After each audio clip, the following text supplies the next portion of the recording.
Mike Sullivan. I'm a former IRS agent and teaching instructor with IRS. I have been doing this work 51 years. I know very few people in the industry who've been doing this longer than myself. I worked at IRS thousands of cases.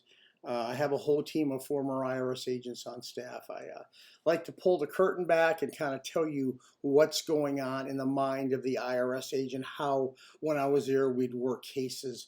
Very few people can give this stuff to you because they don't know.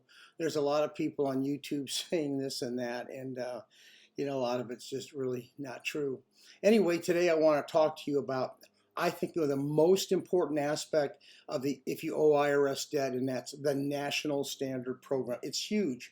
It's huge. I should do a video on this every day so I can impart wisdom on you to tell you inside what's going on these IRS cases. It's really important you understand the national standard.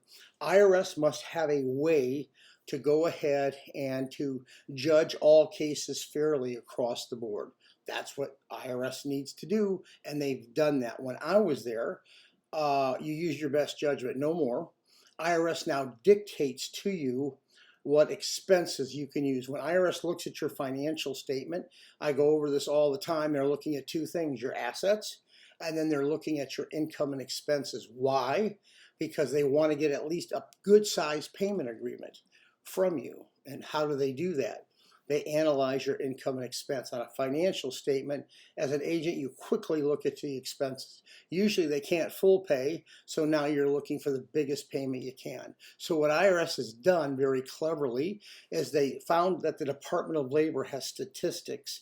Those statistics are used by bankruptcy court, the trustee. They're used by everybody in the government industry as to the amount of expenses you can take. So the Department of Labor is responsible, the Justice Department, and gets involved in this. So now the Treasury has them, and what they do is they tell you what you are allowed to spend where you live.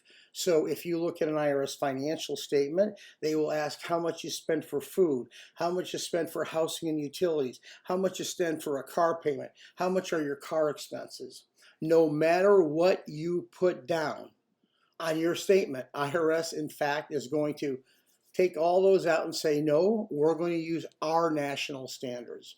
If you want to know what those national standards are, go ahead and Google this: IRS national standards for, and there's 4 categories: for food and clothing, IRS national standards for housing and utilities, IRS national standards for car expense, IRS national standards for car operation. You are going to be locked into those standards. Don't even bother calling IRS unless you know the national standards. I try to tell people this all the time.